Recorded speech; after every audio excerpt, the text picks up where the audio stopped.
بسم اللہ الرحمن الرحیم الحمد للہ رب العالمین والصلاة والسلام علی اشرف الانبیاء والمرسلین وعلی آلہ وصحبہ اجمعین اما بعد۔ اللہ تعالیٰ کے لطف و احسان اور رسول رحمت کی رحمت بے پایان کی توفیل درس علم الصرف کا آغاز ہو چکا ہے۔ پچھلے درس میں ہم نے فعل ماضی کا بیان پڑھا تھا اور آج میرا ارادہ ہے کہ فعل مضارع کی گردان وغیرہ پڑھیں، لیکن اس سے پہلے کچھ اصطلاحات ہم نے سیکھنی ہے، تو اگر وہ مکمل ہو جاتی ہیں تو پھر فعل مضارع کا بیان شروع ہو جائے گا بصورت دیگر اگلے درس میں انشاءاللہ۔ تو سب سے پہلے ہم پڑھیں گے، کیونکہ یہاں یہ بار بار آگے گردانیں آئیں گی تو ان اصطلاحات کا جاننا پہلے ضروری ہے۔ تو سب سے پہلے 3 اصطلاحات ہم پڑھیں گے، وہ ہے جی فعل، فاعل اور مفعول بہ۔ مفعول بہ یہ اردو انداز میں مفعول بہ کہہ دیتے ہیں، اور عربی انداز میں فعل، فاعل اور مفعول بہ۔ تو جب لام ساکن ہوتا ہے نا، تو اس کے بعد جب با آتی ہے تو آٹومیٹیکلی پھر وہاں میم کا حرف پیدا ہو جاتا ہے، تو مفعول بہ۔ کسی بھی کوئی بھی کام ہے تو اس کو فعل کہا جاتا ہے۔ کوئی بھی کام ہے اس کو فعل کہا جاتا ہے۔ کھانا پینا سونا جاگنا، کوئی بھی کام کرنے والا کام کرتا ہے تو اسے کہا جاتا ہے فعل۔ اور وہ جو کام کرنے والا ہوتا ہے اسے فاعل کہا جاتا ہے۔ تو فعل کام کو کہتے ہیں اور فاعل کام کرنے والے کو کہتے ہیں۔ کام جو بھی ہو، کھانے کا کام، سونے کا کام، جاگنے کا کام، کوئی بھی کام۔ اور مفعول بہ کی تعریف یہ کی جاتی ہے کہ جس پر فعل کا اثر ہو،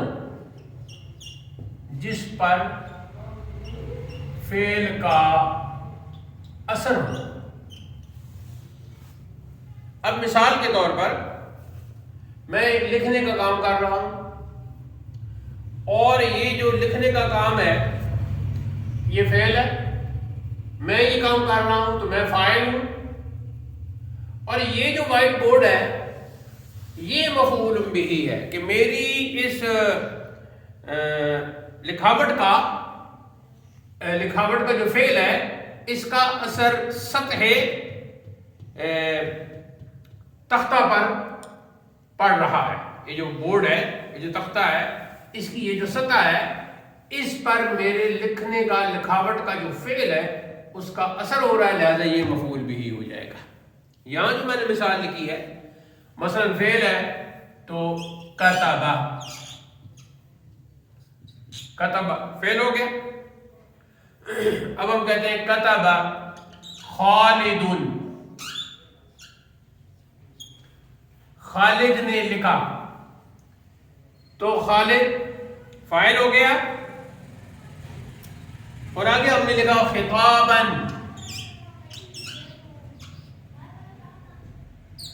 خطاباً، تو یہ کتب فعل،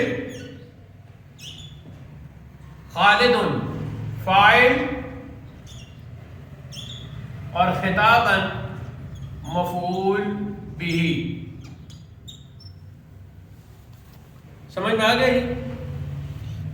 کتب فعل، خالد اس کا فاعل، اور خطاباً مفعول بہ۔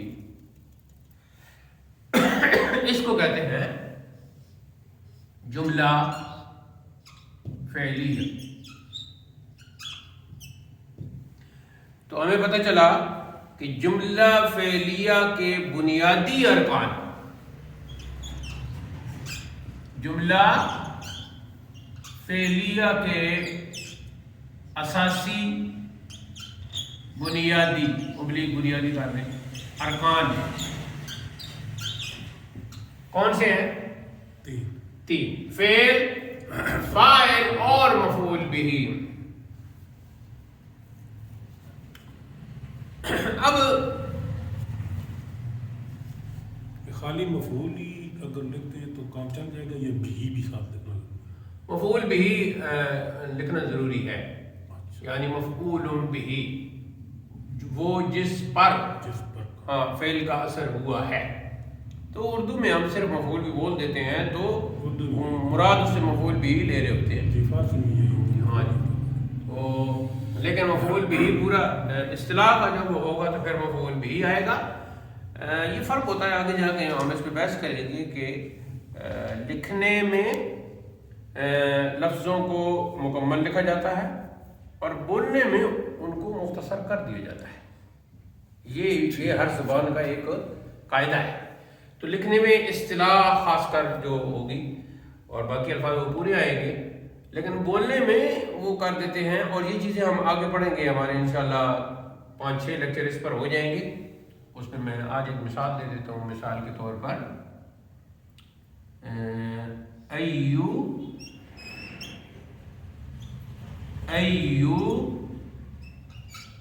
شیئن ھذا، ایو شیئن ھذا، یہ کیا ہے؟ یہ سوالیہ انداز میں پوچھتے ہیں. ایو شیئن ھذا، مثال کے طور پر کوئی ایسے اس کو سامنے کرتا ہے، ایو شیئن ھذا، یہ کیا ہے؟ ایو شیئن ھذا، یہ کیا ہے؟ ایو کا مطلب کیا ہے؟ ہاں جی، وہ سوالیہ آ گیا، استفہام کا آ گیا. اب جب وہ ایو شیئن ھذا کہتے ہیں نا، تو لوکل بولنے میں، لکھنے میں تو ایو شیئن آئے گا، لیکن بولنے میں ایش کر دیتے ہیں. ایش ھذا، ایش ھذا. آپ کو نظر آ رہا ہے؟ اگر اسے نظر نہیں آتا نا تو آپ تھوڑا سا پیچھے بیٹھیں گے تو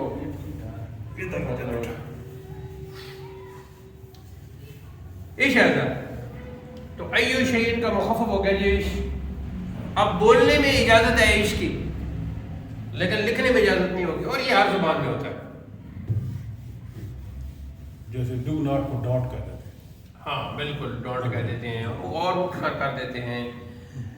امریکہ والے اور مختصر کر دیتے ہیں. برٹش کا اپنا سٹائل ہے اور اس میں وہ بہت ہی آر ہے تو آر پورا اس کو کھا جائیں گے کہیں کہیں. وہ خیر ہم انگریزی کی طرف نکل جائیں گے. نہیں، انگریزی کی طرف جاتی نہیں، میں ایسے مثال میں لیتا ہوں. ادھر کی بہت ساری ایسی مثالیں ہیں جو بہت ہی مختصر کر دیتے ہیں. لطیفی بھی بنی ہوئی ہے اس اعتبار سے، لیکن چلیں وہ آگے چلتے ہیں. تو یہ جملہ فعلیہ کے جو اساسی اور بنیادی ارکان ہیں وہ آج فعل، فاعل اور مفعول بھی، اور زیادہ تر انداز بھی یہ ہوتا ہے. تو انداز سے میری مراد یہ ہے کہ کتب فعل ہے، خالد اس کا فاعل ہے، کتاباً مفعول بھی ہے. تو انداز بھی زیادہ تر یہی ہوتا ہے، مطلب فعل پہلے آتا ہے، بعد میں اس کا فاعل آتا ہے. ٹھیک ہے جی. اب دیکھیں ہم اس کا ترجمہ کریں گے. خالد نے ایک خط لکھا. تو اردو میں جب ہم نے ترجمہ کیا تو سب سے پہلا جو جملہ فعلیہ شروع ہوا تو وہ خالد سے شروع ہوا، اور خالد کیا تھا؟ فاعل. تو اردو میں فاعل پہلے آ گیا، لیکن عربی میں فعل پہلے ہے. تو عربی میں عموماً جو عربی اسے کہتے ہیں جملے کا انداز، نیٹنگ آف سینٹینس انگریزی میں کہہ سکتے ہیں. تو وہ یہ ہے کہ فعل پہلے ہے اور فاعل بعد میں ہے اور آخر میں مفعول بھی ہے.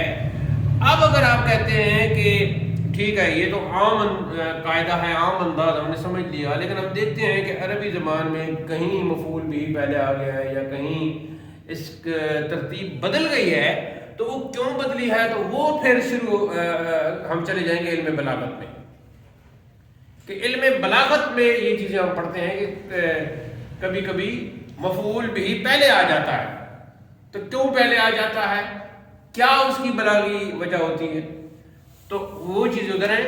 عام جو گرامر کا قاعدہ ہے، فعل پہلے ہوگا، فاعل بعد میں ہوگا، مفعول بھی بعد میں ہوگا. کتب فعل، خالد فاعل، خطابا مفعول به. تو یہ ہمارے ذہن میں آنا چاہیے. اب یہاں ایک اور سوال پیدا ہوتا ہے کہ کیا ہر جملہ فعلیہ کے لیے فعل، فاعل اور مفعول بھی تینوں ارکان ہوں گے یا کوئی کمی بیشی ہو سکتی ہے؟ ہو سکتی ہے. تو اس سوال کا جواب بالکل یہی ہے کہ اس میں ہو سکتی ہے کہ بعض اوقات جملہ فعلیہ فعل اور فاعل سے پورا ہو جاتا ہے، مفعول بھی کی ضرورت نہیں پڑتی. ٹھیک ہو گیا جی. تو اس اعتبار سے پھر فعل کی دو قسمیں بن جاتی ہیں جو آگے جا کے ہم پڑھیں گے. اچھا جی، اگلا ہم پڑھیں گے فعل، فاعل، مفعول بھی، یہ ہم نے پڑھ لیا. اس کے بعد ہم پڑھیں گے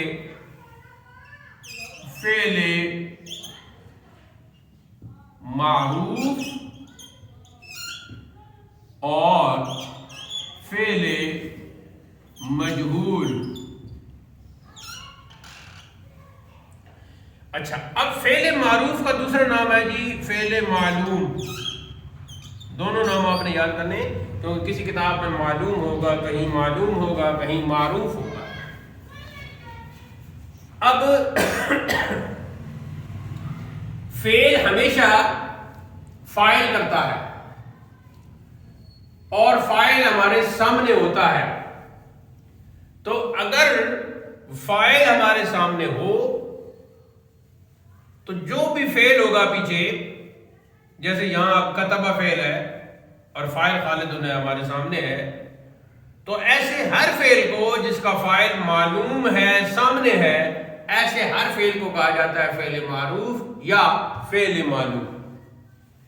ٹھیک ہے جی، یا اسے کہا جاتا ہے فعل معروف یا فعل معلوم. مثال یہی ہے، کتب خالد خطابا، خالد نے ایک خط لکھا.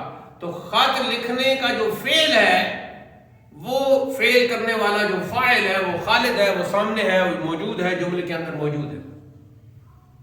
لیکن اگر کوئی فعل ہوا ہے اور اس فعل کا فاعل معلوم نہیں ہے تو ایسے ہر فعل کو کہتے ہیں فعل مجہول. فعل مجہول.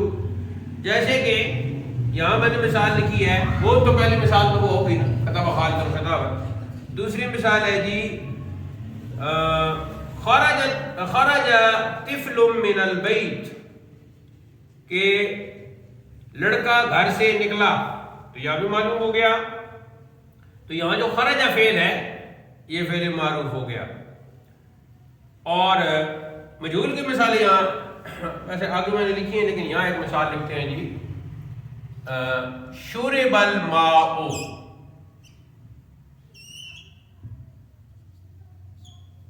شرب الماء، ماء کہتے ہیں پانی کو، الماء پانی. اور شربہ فعل مجہول ہے، فعل ماضی اور مجہول ہے. پیا گیا، وہ مجہول فعل مجہول ہوتا ہے، اس کو عموماً اس طرح گیا اور یہ الفاظ آتے ہیں اردو میں.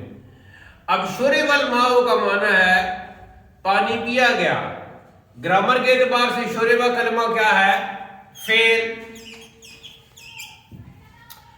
اور فعل کا اثر پانی پر ہوا، پینے کا اثر پانی پر ہوا، تو الماء ہو گیا جی مفعول بھی. میں سمجھانے کے لیے کہہ رہا ہوں. اچھا، بعض لوگ جو ہیں وہ جب ویڈیوز دیکھ رہے ہوتے ہیں تو درمیان میں سے وہ دیکھنا شروع کر دیتے ہیں یا دیکھتے ہیں اور اس کے بعد بند کر دیتے ہیں، تو انہیں ما قبل کا اور ما بعد کا انہیں علم نہیں ہوتا. تو کوئی یہ بھی کہہ سکتا ہے کہ جناب استاد صاحب کو یہ بھی نہیں پتا کہ الماء مفعول بھی ہے یا نائب الفاعل ہے. تو اس لیے میں یہ کہوں گا کہ جب بھی کوئی گفتگو سنیں اور اس پر اعتراض کرنے کا آپ کا موڈ ہو تو اس پوری گفتگو کو سنیں. ویڈیو پر اگر کوئی آپ بحث کرنا چاہتے ہیں تو پوری ویڈیو کو دیکھیں، تاکہ کہیں ایسا نہ ہو کہ آدھی سی بات سن کے آپ اعتراض جڑ دیں اور اس کے بدلے میں اپنی ایک ویڈیو بنا دیں. آج کل یہ بڑا رواج ہے، جاہل قسم کے لوگ، احمق، بے وقوف، نادان، کم علم، کج فہم، کج بحث اور 2 کتابیں پڑھ کے اپنے آپ کو عالم سمجھنے والے پرلے درجے کے بدذوق وہ پھر اعتراضات کرتے ہیں. اس لیے میں نے یہ وضاحت کر دی ہے کہ بے وقوفانہ عمل کے بجائے مثبت کام کرنا چاہیے، اور کسی پر اگر کوئی اعتراض کرنا ہے، نقد کرنا ہے، تنقید کرنی ہے تو سارے پہلو سامنے رکھ کے کیا کریں. اعتراض کرنا کوئی کمال نہیں ہوتا. کہا جاتا ہے المعترض کالأعمى، اعتراض کرنے والا تو اندھے کی طرح ہوتا ہے. اعتراض کرنا کمال نہیں ہے. کمال ہوتا ہے کوئی علمی نقطہ اٹھانا اور بھرپور اور جاندار طریقے سے دلائل کے ساتھ اٹھانا، اور پھر اس کے کوئی مقاصد بھی پیش نظر ہونے چاہیے. نہ بحث برائے بحث کا کوئی فائدہ ہوتا ہے اور نہ تنقید برائے تنقید کا کوئی فائدہ ہوتا ہے. تنقید کو بھی لوگ منفی معنی میں لیتے ہیں. تنقید کا معنی ہوتا ہے اظہار حسن اور اظہار قبح، کہ حسن کا بھی اظہار کرنا اور جو قبح ہے، جو اس میں قباحت ہے، اس کو بھی سامنے لانا. یہ دونوں چیزیں سامنے لانا اسے تنقید کہتے ہیں. تو یہ درمیان میں نے وضاحت ضروری سمجھی تھی. اچھا، اب جو اثر ہوا ہے وہ ہے الماؤ پہ، تو یہ حقیقت میں کیا ہے؟ مفعول بھی. ٹھیک ہے جی. اب یہاں فاعل معلوم نہیں ہے، تو جب فاعل ہمیں معلوم ہی نہیں ہے تو یہ فعل بن گیا فعل مجہول. اب آتے ہیں کہ فعل مجہول کا جو اس کے بعد چونکہ فاعل نہیں ہوتا، الماؤ مثلا یہاں ہے جو مفعول بھی ہوتا ہے، اس کو مفعول بھی نہیں کہتے بلکہ اس کو کہتے ہیں نائب الفاعل. حقیقت میں مفعول بھی ہوتا ہے لیکن اصطلاح اس کے لیے چلتی ہے نائب الفاعل، اور اردو سٹائل میں فارسی میں نائب فاعل بھی کہہ دیتے ہیں. نائب فاعل، تو نائب الفاعل اس لیے کہتے ہیں. اب آپ کہیں گے کہ جب آپ نے خود ہی بتا دیا کہ حقیقت میں یہ مفعول بھی ہے تو پھر نائب الفاعل کہنے کی ضرورت کیا ہے؟ تو ہم کہیں گے کہ چونکہ یہ فاعل کی جگہ پہ آتا ہے اس لیے پھر اس کو نائب الفاعل کہتے ہیں. اور نائب الفاعل جو ہوتا ہے ہمیشہ اس پر پیش ہوگی عام حالت میں، جیسے ہم نے کہا شرب الماء، پانی پیا گیا. پینے والا جو فاعل ہے وہ ہمیں معلوم نہیں. یہاں ایک سوال پیدا ہوگا کہ فعل مجہول کا استعمال کیوں کیا جاتا ہے؟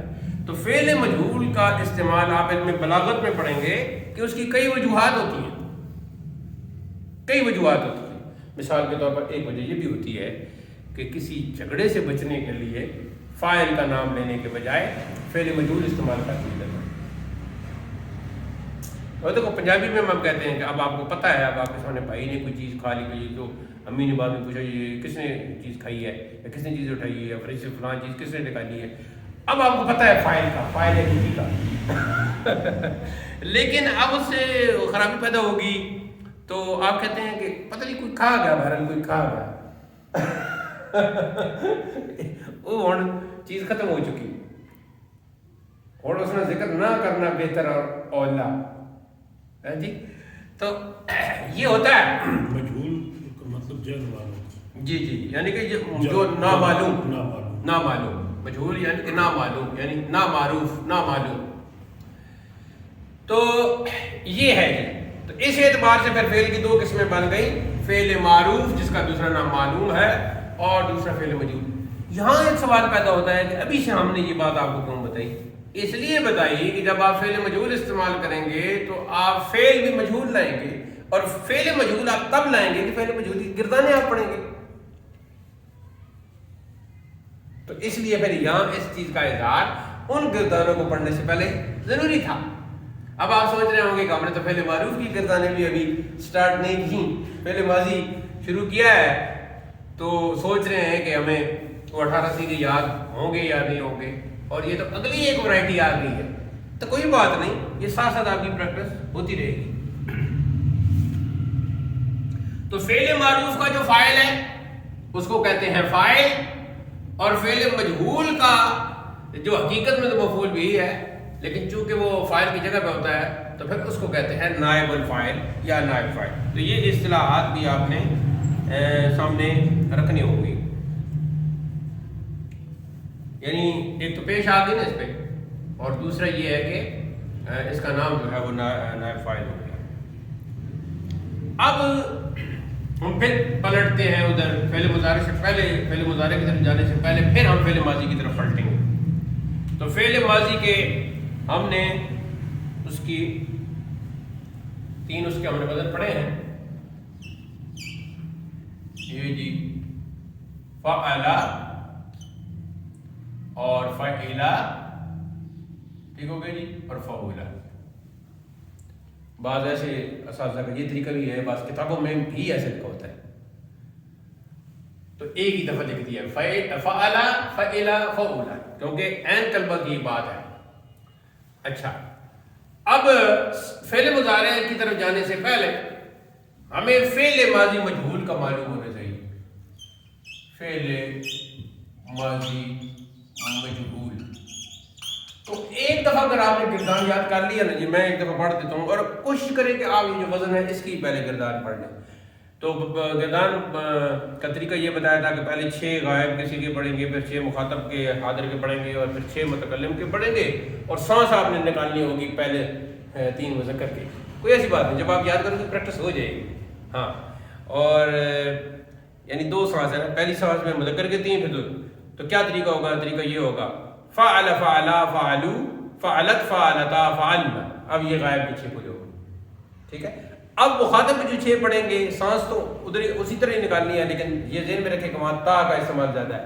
فعلت فعلتما فعلتم، فعلت فعلتما فعلتن۔ پھر جو متکلم کے 6 ہیں انہیں بھی ایسے ہی پڑھنا ہے، اور ادھر بھی ذہن میں رکھ لینا ہے کہ وہاں تا کا استعمال ہے شروع میں، اور پھر نا کا استعمال ہے۔ فعلت فعلنا فعلنا، فعلت فعلنا فعلنا۔ اچھا، ایسے ہی آپ نے فعلا کی جو دوسرا وزن ہے اس کا بھی یہ فعلا فعلا فعلو فعلت فعلتا فعلنا، ٹھیک ہو گیا جی۔ اور ایسے ہی جو تیسرا وزن ہے فعولا، اس کا بھی فعولا فعولا فعلو فعلت فعلتا فعلنا، ٹھیک ہو گیا جی۔ جب آپ کی پریکٹس مکمل ہو جائے گی، میں نے کہا تھا کہ یہ گردان آپ نے اکیلے میں پریکٹس کرنی ہے تاکہ دوسرے ڈسٹرب بھی نہ ہو، دوسرے آپ کو آپ کے ذہن کے بارے میں بھی کوئی انہیں وہ تشکیک نہ ہو اور تشویش بھی نہ ہو، تو اس کی جب آپ پریکٹس کریں گے تو کوئی مسئلہ نہیں۔ اچھا، وہ 3 وزن آپ کے سامنے ہیں، فعلا فعلا تو اس میں کیا تھا؟ فا جو ہے اس کے اوپر بھی زبر، اور لام کے اوپر بھی زبر، فا کے اوپر بھی زبر اور لام کے اوپر بھی زبر، اور عین کلمہ میں ایک وزن زبر، ایک وزن زیر اور ایک وزن پیش۔ اب مجہول بنانے کا جو آسان طریقہ وہ یہ ہے کہ فا کلمہ کے اوپر آ جائے گی پیش، اور لام پر تو وہاں بھی زبر ہی تھی، یہاں بھی زبر ہی رہے گی، اور یہ پہچان ہے فعل ماضی کی۔ اب جھگڑا ہے، صرف رہ گئی ہے بات عین کی، تو عین کی تو اب 3 وزن ہے، زبر بھی ہے، زیر بھی ہے، پیش بھی ہے، تو تینوں اوزان کا فعل مجہول کیا 3 انداز سے ہوگا؟ نہیں، تینوں اوزان کا جو فعل مجہول ہے اس کا ایک ہی انداز ہوگا، اور عین کلمہ جو ہے اس کے نیچے زیر آئے گی، اور پہلا صیغہ بن جائے گا فعلا، ٹھیک ہے جی، فعلا۔ تو وہ پھر جتنے بھی صیغے ہوں گے ان میں ایسا ہی آئے گا۔ دیکھیں اب مثال کے طور پر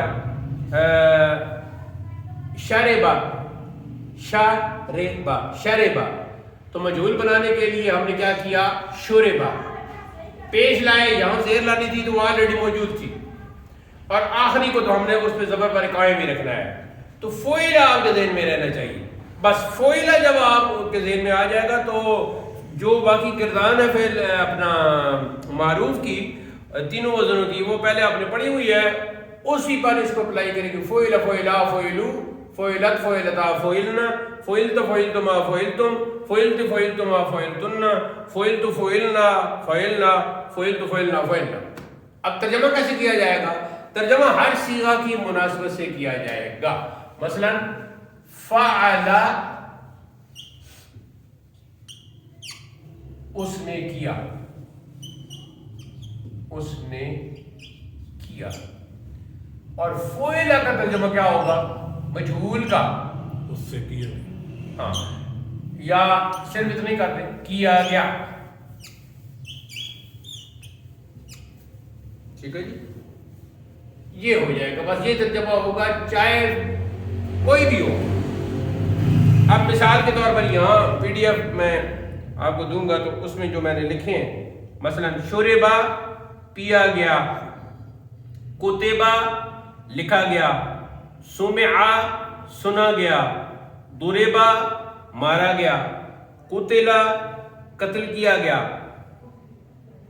فتح کھولا گیا، شرفا شرافت دیا گیا، عزت دیا گیا، مشرف کیا گیا، حفظ یاد کیا گیا، نصر مدد کیا گیا، حسب گمان کیا گیا یا حساب کیا گیا، اس کے بعد یہ حمدہ تعریف کیا گیا، طلبہ طلب کیا گیا، قرئ پڑھا گیا، اور نصرت یہ مؤنث کا آگا مثلا مدد کی گئی، رفعت اٹھائی گئی، بلند کی گئی، علمت جانی گئی، معلوم کی گئی، قطع کاٹا گیا، قطعت کاٹی گئی۔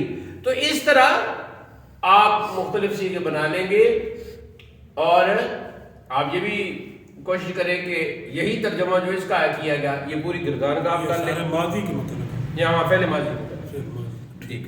تو اب یہ ہمیں بنانے کا طریقہ آ گیا ہے، فعل مجہول بنانے کا طریقہ آ گیا ہے۔ تو یہ ہے جی فعل معروف اور فعل مجہول۔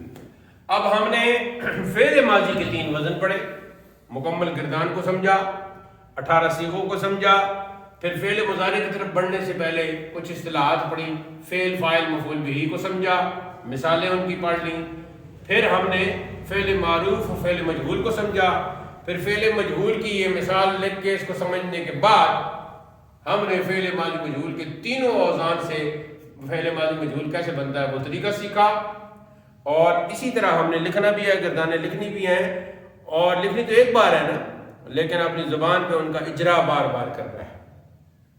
تو جتنا بھی آپ یہ آپ کا کچھ دنوں کے بعد ایک ذوق بن جائے گا، اپنی نیت بھی اچھی کر لیں، آپ کا ایک ذوق بن جائے گا۔ وہاں مسجد میں آپ نے نماز ادا کی ہے تو ادھر پہنچنے تک ہی آپ کتنی گردانیں پڑھ لیں گے، نصر نصرا نصرو نصرت نصرتا نصرنا نصرت نصرت ما نصرت نصرت نصرت ما نصرت نصرت نصرنا نصرنا نصرت نصرنا نصرنا، ٹھیک ہے جی۔